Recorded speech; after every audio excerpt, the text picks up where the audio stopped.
भगवत भक्ति और ज्ञान वैराग्य, ये ये सारे नारद जी से जब कथोपकथन हुआ, तो नारद जी से भक्ति ने कहा, इसके पहले के क्लास के बाद से हम चर्चा कर रहे हैं। भक्ति ने कहा कि हे राजा परीक्षित, अगर आपने कहा कि कलयुग के कारण ये सारे जो यातनाएं, ये सारे जो हमें जो ज्ञान विज्ञान का बोध जो मनुष्य में नहीं हो पा रहा पाया या नहीं हो पा रहा है, और भक्ति भी उतनी अच्छी ग्रोथ नहीं हो पा रहा है जैसे कि पहले था। तो परीक्षित जी, आपने इस पा परीक्षित जी के लिए पूछ रहे हैं नारद जी से कि नारद जी, परीक्षित ने इस पापी कलयुग को रहने ही क्यों दिया, क्योंकि पूरा राज्य तो उनका ही था।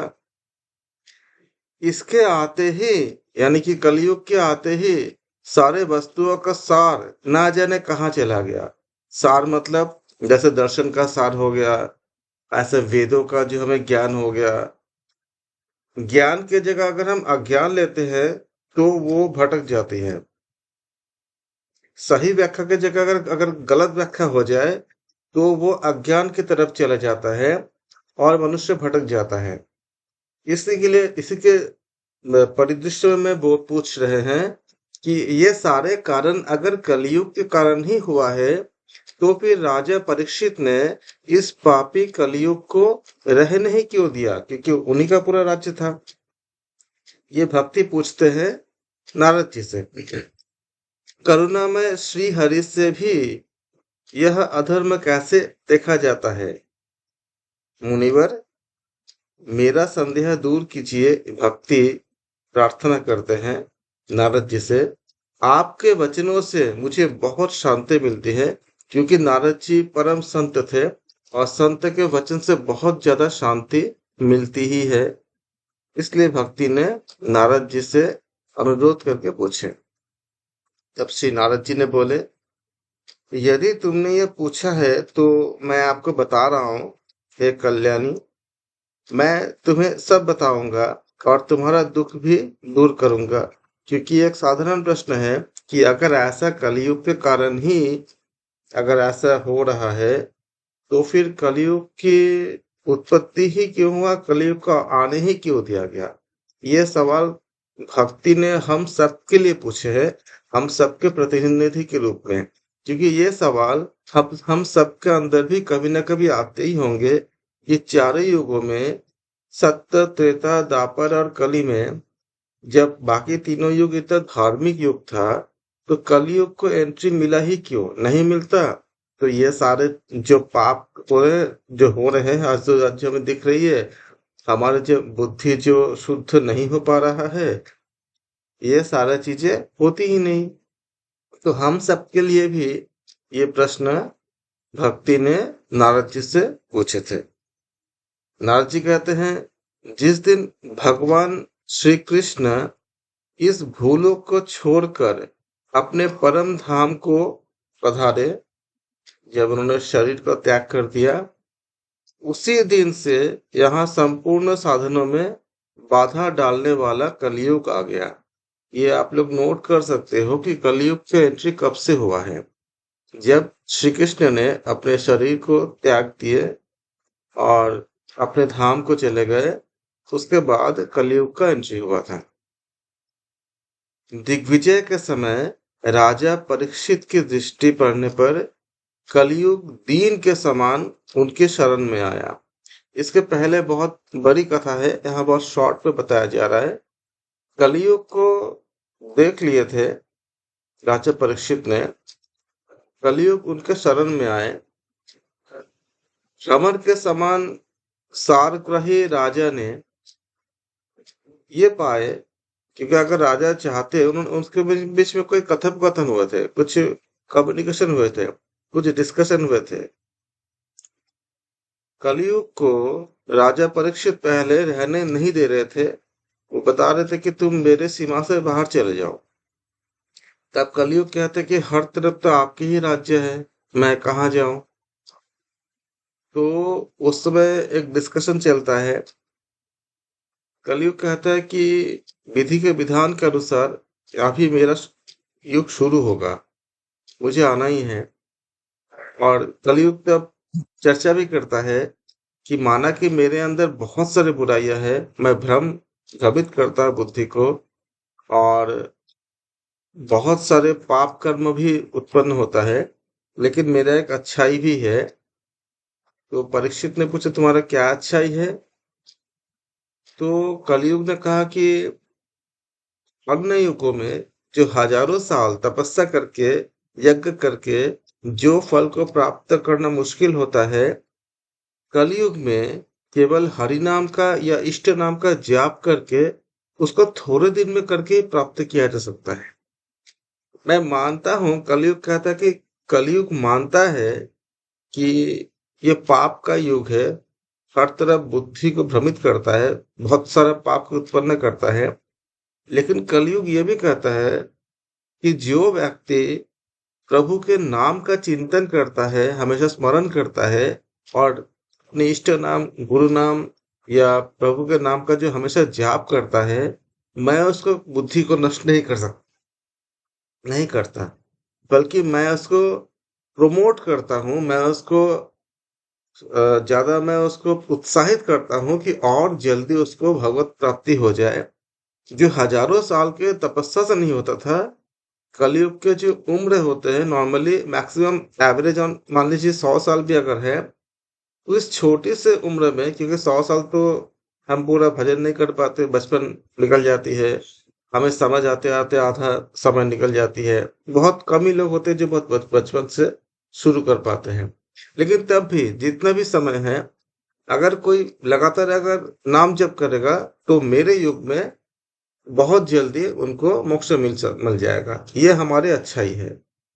तो जब उन्होंने बोला, तब उन्होंने उनका वध नहीं किया। इसके पीछे एक बहुत बड़ी कथा है।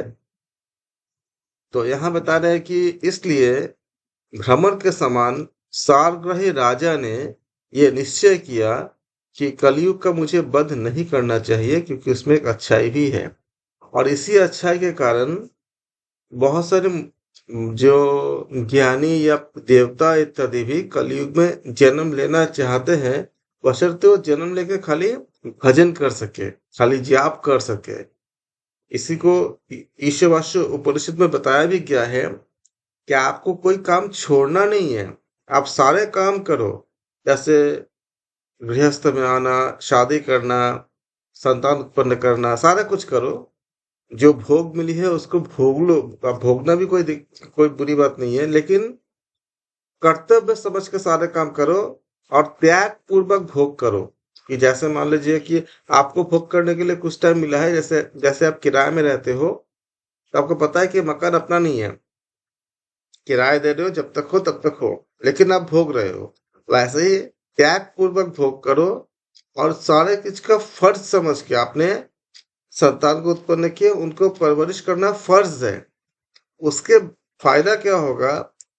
अगर एक समय के बाद अगर संतान, अगर आपको ज्यादा जो आपको जो श्रद्धा मिलना चाहिए, अगर वो नहीं भी मिलता है, तो आपको कोई ग्लानि नहीं होगा। ग्लानि नहीं होगा तो आपका मन भटकेगा नहीं, दुख नहीं होगा। तब आप प्रभु की तरफ अपने आप को फोकस कर पाओगे। आपका व्याख्या बदल जाएगा। कैसे चेंज होगा? अगर उस समय बेटा या बेटी अगर आपको उस तरह से सम्मान नहीं देते जैसे देना चाहिए, तो आपके मन में ये भावना आ सकता है कि ये तो प्रभु का वरदान है, क्योंकि अगर मैं उससे उसके तरफ अगर अटैच होता, तो फिर मैं माया मोह में फंस जाता। अगर वो मुझे नहीं दे रहा है मेरे जो जो मुझे मिलना चाहिए, इसका मतलब हम माया मोह से अलग हो रहे हैं। अब मैं प्रभु का भजन एकदम तन तन्मयता से होकर हम चिंतन कर पाएंगे, हम जाप कर पाएंगे, क्योंकि उस जाप से क्या होगा? मोक्ष मिलेगा। तो जो पहले आपको एक दुख दे रहा था कि मेरे जो अपने हैं वो मेरे साथ नहीं है या मेरे साथ नहीं दे रहे, स्थितियां बाहर की वही रहेगी, लेकिन ये अभी आपको सुख देगा। कैसे सुख देगा? क्योंकि जब आपका कोई साथ, मान लीजिए कि जैसे साथ देना चाहिए वैसे अगर नहीं दे रहा है, इसका मतलब क्या हुआ? अटैचमेंट और डिटैचमेंट दोनों समाप्त हो रहे हैं। जब आपके साथ उनका अटैचमेंट और डिटेच आपने कर्तव्य समझा कि बच्चे को बड़ा करना है या अपने परिवार की परवरिश करना है, आपने सब कुछ किया और त्याग पूर्वक सारा भोग भी किया, क्योंकि जिस समय आपने किसी और के साथ जैसे बच्चों के साथ जब आपने इन्वॉल्व हो रहे थे, उनको जब परवरिश कर रहे थे, तो उनका जो बालपन है, जो बचपन का जो आनंद है, वो भी आपको मिला आपको। तो आपने उसको भी आपने अपने जीवन में आपने उसको पाया। लेकिन बाद में जैसे आज एक बहुत बड़ी समस्या है, ये बहुत बड़ी आपका जो ओल्ड एज का जो समस्या है, आप सोचिए कि भागवत कितनी ज्यादा स्ट्रॉन्ग मैसेज देता है हमारे जीवन में, कितनी बदलाव लाता है, कितने बदलाव ला सकता है। आज बहुत ज्यादा मात्रा में लगभग हर जगह पे ये समस्या है कि जो इग्नोर होते हैं उनको बहुत ज्यादा, चाहे किसी भी उम्र में, चाहे किसी भी रिश्ते में, जो खुद को इग्नोर समझते हैं, चाहे माता पिता बूढ़े की अवस्था में, जब उनके जो वृद्ध अवस्था में हो या किसी और अवस्था में किसी और रिश्ते में हो, तो उनको जो दुख होती है वो दुख बहुत ज्यादा असहनीय होती है। लेकिन अगर उसको आप ऐसा समझोगे, जब आप जाप करोगे, आप भागवत का चिंतन करोगे, पाठ करोगे, सुनोगे, तो आपके मन में ऐसे एक बुद्धि डेवलप होगा कि ये हमारे लिए अच्छी बात है, क्योंकि इससे हमारा माया मोह जो है, वो अटैचमेंट और डिटैचमेंट, इससे ये खत्म हो रहा है, क्योंकि मुझे इग्नोर किया जा रहा है। और उस समय आप एकांत हो जाओगे, अकेला नहीं होगे, एकांत। अकेला और एकांत होना अलग अलग बातें हैं। आप अंतर्मुखी होने का मौका मिलेगा आपको, क्योंकि आपको कोई डिस्टर्ब तो नहीं कर रहा है ना। क्योंकि अटैचमेंट डिटैचमेंट होगा, कोई अगर बार बार आपसे बात करेगा तो क्या हुआ, आप उससे जुड़े, आपने उस समय तो आपने भक्ति नहीं कर पा रहे हो ना, जाप नहीं कर पा रहे हो ना। लेकिन जब आप उससे अलग हुए या उतने ज्यादा अटैच नहीं रहे, तो वो समय आप, जब खासकर जो वृद्धावस्था होती है, तो उसके बाद तो मृत्यु की अवस्था होती है। तो वृद्धावस्था में अगर हम लगातार, अगर हम कुछ सालों तक जाप करते रहे, तो हमारे मोक्ष का रास्ता खुल जाती है। क्योंकि मृत्यु के समय जो भाव रहता है, हमें वही प्राप्त होता है। और मृत्यु के समय हमारे सेंसेस काम नहीं करता, हमारी जो ज्ञानेंद्रिय होती है काम नहीं करता, तो हम इच्छा करके हम नाम निकालना मुश्किल होता है। लेकिन अगर लगातार अगर अभ्यास है कई सालों का, तो वो बाय डिफॉल्ट अपने आप निकलती है, उसमें ज्ञानेंद्रिय ना भी काम करे। ज्ञानेंद्रिय में जानते हो, जैसे हम ज्ञान प्राप्त करते हैं, जैसे आंखें हो गया, आंखों से हम देखते हैं, कान से हम सुनते हैं, त्वचा से हम स्पर्श करते हैं, इत्यादि सब का ज्ञान, जिससे हम ज्ञान प्राप्त करते हैं। उस समय आपके आंखें ज्यादा, हमारे आंखें काम नहीं करती, हम सुन नहीं पाते, हमारे सारे जितना ज्ञानेंद्रिय होती है वो कार्य नहीं करता, तो हम फोर्सफुली चिंतन नहीं कर पाते जैसे हम अभी कर पा रहे हैं। लेकिन अगर हम कई साल तक लगातार अगर हमने प्रभु का जाप किया है, तो उस समय अपने आप ही मन में प्रभु का नाम चिंतन होगा, और उस समय हमें मोक्ष मिलेगा। जब आपको ये व्याख्या समझ में आएगी, तो आपको जो इग्नोरेंस का जो दुख है, वो सुख में बदल जाएगा। वो लगेगा ही नहीं है आपको। आपको बहुत उस समय ऐसा लगेगा कि ठीक है, ये प्रभु के वरदान है, प्रभु की बहुत कृपा है कि मैं अटैचमेंट और डिटैचमेंट से अलग हो रहा हूँ, और मैं प्रभु के जाप में अपने आप को तल्लीन करने का समय मिल रहा है मुझे। वरना समय कहाँ मिलता है, हम अपने सांसारिक कार्य में ही पूरा व्यस्त रहते हैं।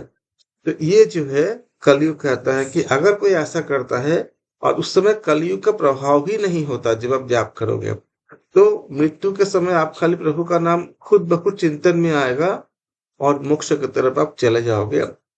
या मोक्ष नहीं भी मिलेगा, तो अगले जन्म में आपको ऐसा जगह जन्म मिलेगा, जहां आपको बहुत धार्मिक आपका जो एक पद्धति होगी, और जहां पे बहुत ज्यादा आप अपने आप को प्रभु के चरणों में समर्पण करने का ऐसे वातावरण होगा।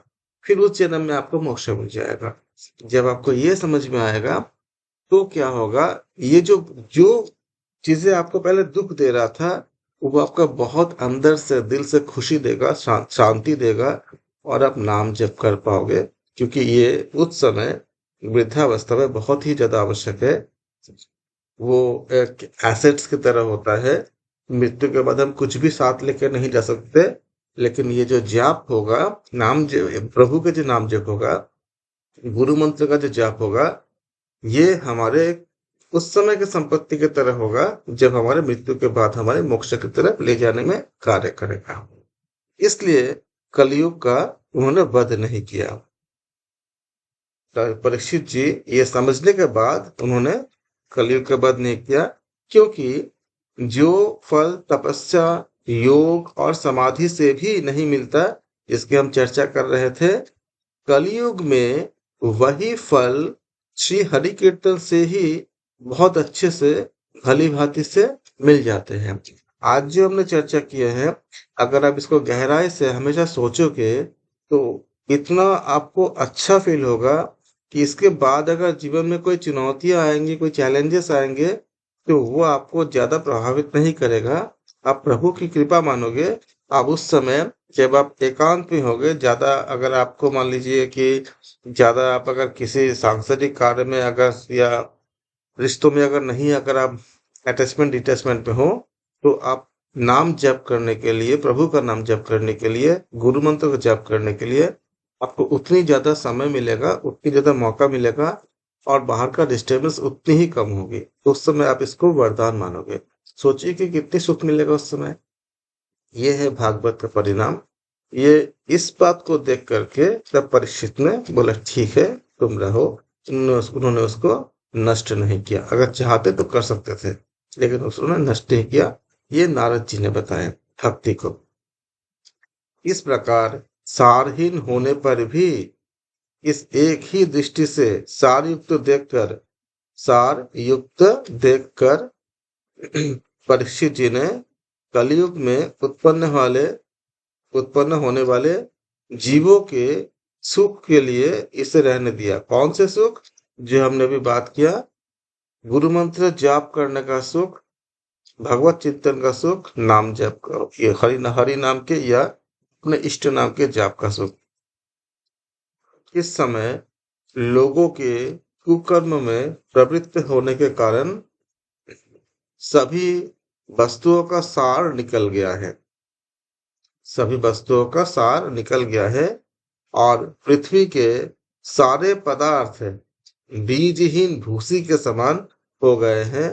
जैसे वेद में, दर्शन में अत्यंत बहुत ज्ञान ज्ञान की पूरा एकदम, जिसे कहते हैं, मतलब आप अनलिमिटेड ज्ञान आप प्राप्त कर सकते हो, इतनी अच्छी अच्छी ज्ञान है, लेकिन हम उसको समझ नहीं पाते, या उसके जो सार, वास्तविक अर्थ को हम हमेशा जानने में अपने आप को उस लेवल तक हम लेके जा नहीं पाते, हर कोई जा नहीं पाता। इसलिए हम उसका जो आनंद है, उस आनंद को हम प्राप्त नहीं कर पाते। ब्राह्मण केवल अन्न और धन के लोभ बस इस समय कलयुग में जो हो जाते हैं, और भागवत कथा सुनाने के लिए कई जगह ऐसे मिलते हैं कि उसके लिए अगर, जैसे जो कथाकार होंगे तो कथाकार में बहुत सारे नियम होते हैं, तो कलयुग का प्रभाव अगर रहेगा तो उन सारे चीजों को, जैसे उसमें धन की प्रवृत्ति नहीं होना चाहिए, ऐसे बहुत सारे नियम हैं। उन नियमों का पालन करने के बाद हमें उसके और आगे जाना चाहिए। अगर हमारे या सुनने सुनाने वाले का अगर प्रवृत्ति अगर धन की तरफ होगा, तो ये भागवत कथा सुनाने में हमें बहुत ज्यादा सुनने सुनाने और समझने में बहुत ज्यादा मदद नहीं भी हो सकता है, अगर हमारे धन की तरफ जाएगा। इसलिए कहा गया कि ये सारे चीजों का हमें ध्यान रखना चाहिए कि हमें कोई ज्यादा ध्यान या पैसों की तरफ, धन की तरफ, जितना आवश्यकता है प्रभु हमें उतने दे, और जिससे हमारा मन सत् कार्य में लगा रहे उतने दे, ये हमें प्रार्थना करना चाहिए। अगर हम ऐसा प्रार्थना नहीं करते हैं तो हमारी बुद्धि क्या होती है, अच्छी शुद्ध नहीं हो पाती, हम यथार्थ ज्ञान को हम प्राप्त नहीं कर पाते। इसी तब जब ऐसा होता है, तब बहुत तरह के जगह पे, जैसे हमारे जो नेगेटिव इम्पल्सेस होती है, काम, क्रोध, लोभ, मोह, तृष्णा, ये सारी चीजें क्या होती है, हावी हो जाती हैं, और तब हमारे जो तप का जो वास्तविक सार है वो प्राप्त नहीं हो पाता। इस तरह से हम देखते हैं कि उन्होंने, नारद जी ने समझा दिए कि क्यों कलयुग को आने दिया गया, क्यों आपका जो महाराज जो है उनको नष्ट नहीं किया, उनको ब्लॉक नहीं किया, उनको मना नहीं किया आने के लिए, और किस तरह से हम कलयुग का लाभ भी हम ले सकते हैं। केवल इष्ट नाम जप के अलावा और कोई रास्ता कलयुग में नहीं बताया गया कि खाली इष्ट नाम जप करने से कलयुग का प्रभाव जो होती है बहुत कम हो जाती है और हमको यथार्थ ज्ञान की प्राप्ति होती है। वरना क्या होगा कि जो सार वस्तु है उसका लुप्त हो जाता है। ये युग का प्रभाव है। कहते हैं कि इस युग का स्वभाव ही, इसमें किसी का दोष नहीं है, क्योंकि ये युग का स्वभाव है। इससे पुंडरीकाक्ष भगवान बहुत समीप रहते हुए भी ये सारी चीजें हो रही है, क्योंकि उन्होंने पूछा था कि जब हरि इतने पास है तो फिर ये सब क्यों हो रहे हैं। तो ये युग का प्रभाव है, और इस युग के प्रभाव से अगर हमें बचनी है तो नाम कीर्तन करने के लिए बताया दें कि नाम कीर्तन से हम इसमें से बच सकते हैं। जब प्रभु हमें स्वयं हमें रक्षा करते हैं। योगक्षेमम वहाम्यहम, भगवत गीता में कृष्ण जी खुद बता रहे हैं। सूत जी कहते हैं कि सूत जी ने कहा कि शौनक जी, इस प्रकार देवर्षि नारद के वचन सुनकर भक्ति को बहुत आश्चर्य हुआ। तब भक्ति ने कहा, हे देवर्षि, आप धन्य हैं। मेरा सौभाग्य था कि मुझे आपसे ये ज्ञान प्राप्त हुआ। संसार में साधुओं का दर्शन ही समस्त सिद्धियों का परम कारण है। आपका केवल एक बार का उपदेश, यानी नारद जी का जो एक बार का उपदेश धारण करके हम भक्ति हमसे कहते हैं कि ये आपका केवल एक बार का उपदेश धारण करके कयाधु कुमार प्रहलाद ने माया पर विजय प्राप्त कर ली थी। ध्रुव ने भी आपके कृपा से ही ध्रुव का पद प्राप्त किया था। हे नारद जी, आप सर्व मंगलमय और साक्षात ब्रह्मा जी के पुत्र हैं। भक्ति कहते हैं, हे नारद जी, मैं आपको नमस्कार करते हूँ। हम सब भी नारद जी को नमस्कार करते हैं। महान संत हैं।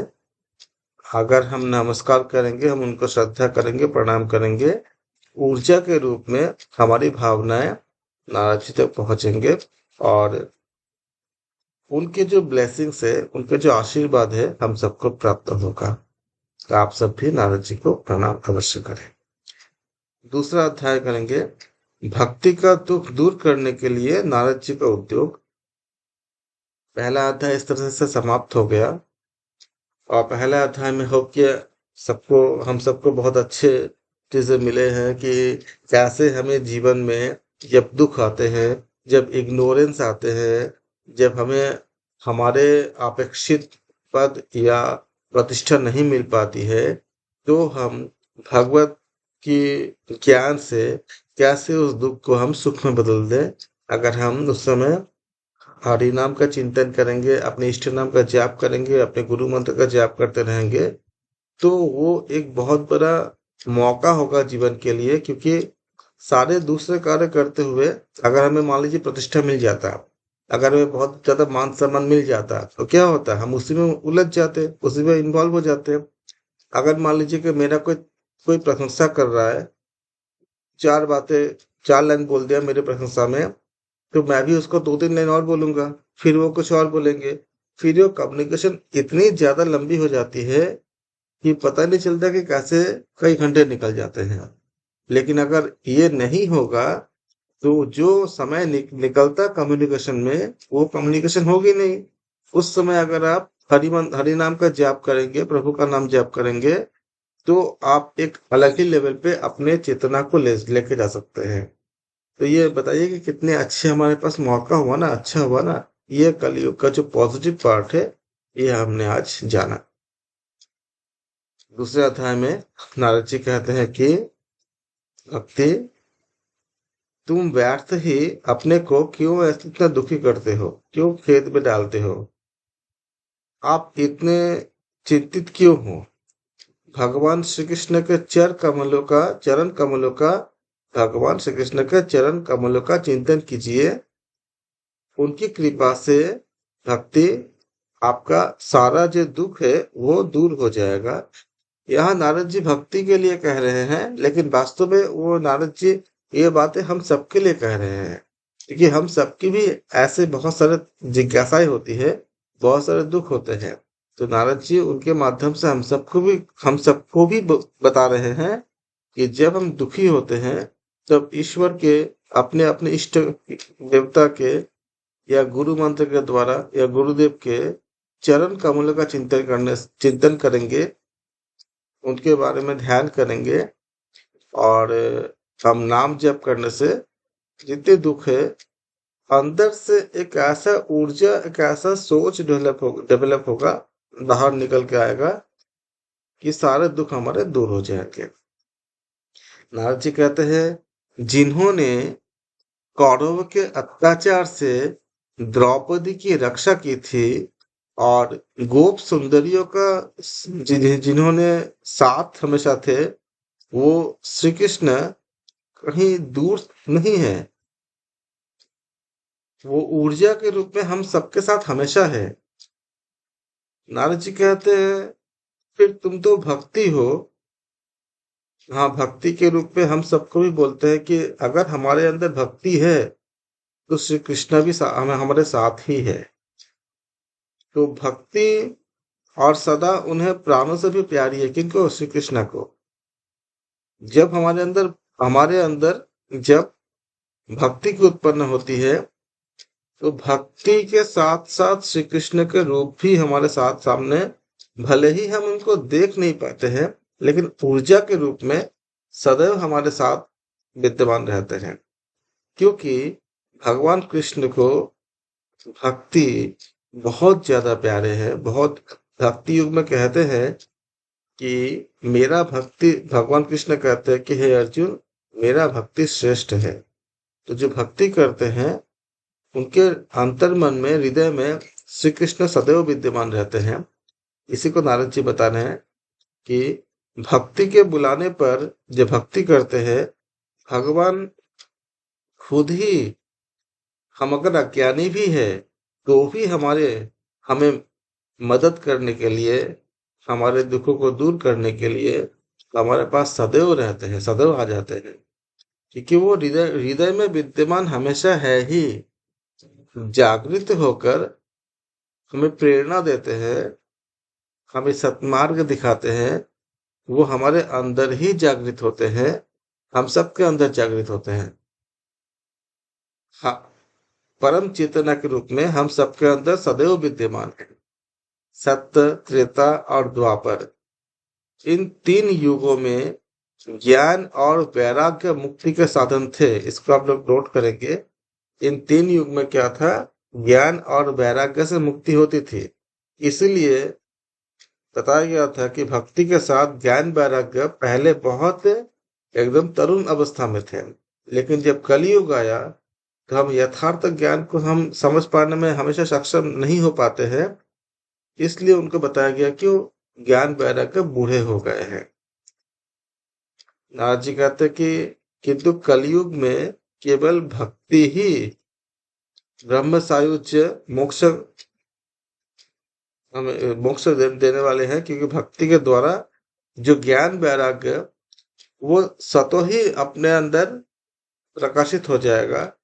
और भक्ति जब दृढ़ होगा तो ज्ञान की भी आवश्यकता नहीं है, क्योंकि भक्ति होने से प्रभु स्वयं योगक्षेमम बहाव में हम, हमारे सारे योगक्षेम के बहन करने के लिए प्रभु स्वयं विद्यमान रहते हैं। तो फिर हमें ज्ञान विज्ञान की आवश्यकता होती भी नहीं होती है, क्योंकि प्रभु स्वयं हमें, जैसे एक छोटे बच्चे को अगर माता गोद में ले ले तो रास्ता चलने की उसके कोई मतलब, उसका कोई जिम्मेदारी नहीं है, रास्ता माता खुद चल रहे हैं। तो जब भक्ति होते हैं, प्रभु जब हमारे योगक्षेम की जब बहन करते हैं, तो फिर हमें ज्ञान वैराग्य की आवश्यकता नहीं है, क्योंकि उस समय जैसे माँ के गोद में बच्चे होते हैं, उसी प्रकार हम प्रभु के गोद में होते हैं। नारद जी कहते हैं कि ये सोचकर ही परमानंद चिन्मूर्ति ज्ञान स्वरूप हरि ने अपने सत स्वरूप से भक्ति को रचा है। यानी तुम्हें रचा मतलब भक्ति को रचा है। भक्ति साक्षात श्री कृष्ण की प्रिय और परम सुंदरी हो, भक्ति को कहते हैं। अर्थात ये एक अलंकार है। भक्ति जहाँ पे होते हैं वहां कृष्ण स्वयं होते हैं। आपके हृदय में, आपके अंदर जैसे थोड़ी सी भी अगर भक्ति उत्पन्न हुई, आप देखना उस भक्ति की मात्रा जैसे जैसे वृद्धि होगी, आपको आंखों में, आपकी आंखों से आंसू आ जाएंगे। और अगर आपने एक बार अगर ईश्वर की याद में उनको याद करके अगर अपने दो बूंद भी अगर अपने आपके आंखों से अगर आंसू आंसू निकला, उसके बाद जो आपके मन में जो प्रफुल्लता आती है, जो हल्कापन आता है, वो आपको प्रमाणित कर देता है कि ईश्वर आपके अंतर मन में जागृत होकर के आपके सारे दुखों को समझे है और हरण कर दिए है। और वो जो खुशी होती है, वो भौतिक वस्तु में से किसी में नहीं मिलता। नारद जी कहते हैं कि एक बार जब भक्त से कहते हैं कि जब तुमने हाथ जोड़ के पूछा कि मैं क्या करूं, तब भगवान तुम्हें यही आज्ञा दी थी कि मेरे भक्तों का पोषण करो। भक्ति ने एक बार ईश्वर से पूछे थे। ईश्वर ने कहा था कि जिसके अंदर मन में भी ईश्वर के प्रति भक्ति का उत्पन्न हो, उन भक्तों का तुम पोषण करो। यानी कि उनके जो दुख है, दुखों को दूर करो। भक्ति से दुख अपने आप दूर हो जाते हैं। और मैंने देखा, आप सब देखते होंगे कि जो परम भक्त होते हैं, उनके जीवन में बाहरी तरह से कितना ही दुख लगता है, लेकिन उनको कोई दुख की अनुभूति नहीं होता है।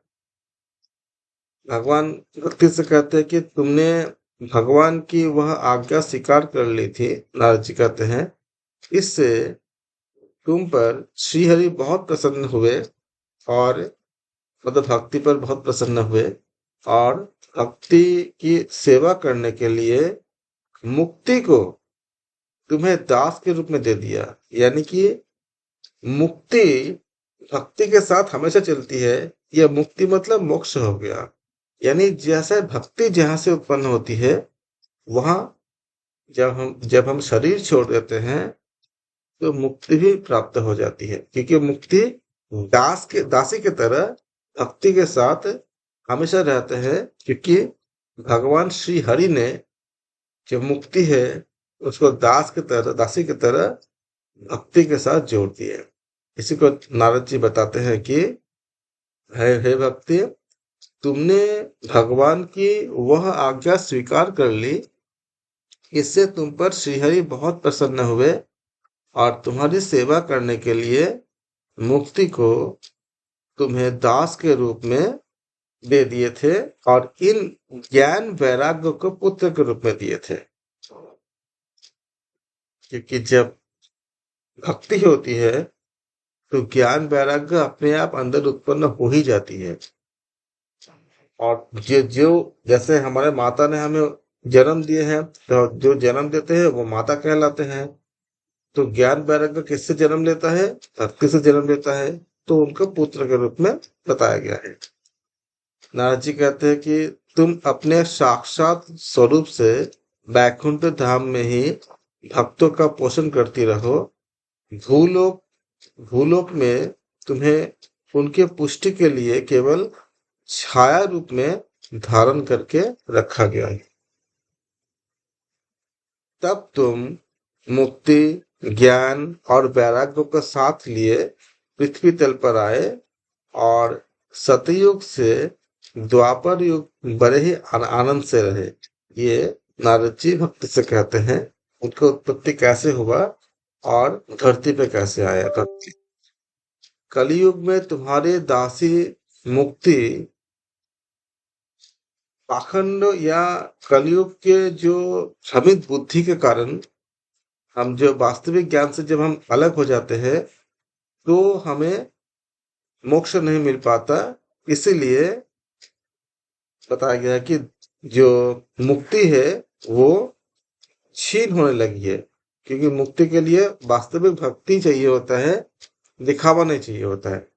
कलयुग में इसके वास्तविक भक्ति की जैसे जैसे कमी होगी, वैसे वैसे मोक्ष मिलना कठिन हो जाता है। इसलिए बताया गया है कि जो दासी है, मतलब जो अपनी मुक्ति है, मोक्ष है, वो छीन होने लगी है। इसलिए तुरंत तुरंत ही आपके आज्ञा से वैकुंठ लोक को चली गई। इसलिए मोक्ष लोगों को मिल नहीं रहे हैं, क्योंकि भक्ति में कमी आ गई थी। इस लोक में भी तुम्हारे स्मरण में करने से इस लोक में भी तुम्हारे स्मरण करने से ही वह आ जाती है और फिर चली जाती है। मतलब जब भक्ति स्मरण करती है तो मुक्ति भी आती है और फिर चली जाती है। क्योंकि जैसे जैसे भक्ति दृढ़ होगा, अपने आप ही मुक्ति भी आएगी। और जब मुक्ति का हो जाना होता है, मुक्ति मिलने के बाद वो चली जाती है। अगर भक्ति कम हो जाएगा तो मुक्ति भी नहीं मिलती है। इसीलिए पहले जैसे मोक्ष मिलते थे, जो भक्त होते थे, अब उसकी मात्रा छीन हो गई है, कम हो गई है। क्योंकि हमारे अंदर जो चेतना की जो शुद्ध अवस्था है, कलयुग के प्रभाव के कारण वो कम होती जा रही है। इसलिए ये नारद जी ने भक्ति से पूरा समझा है उनके प्रश्न के रूप में। आज हम यहाँ तक रखते हैं। आप सबको बहुत बहुत धन्यवाद।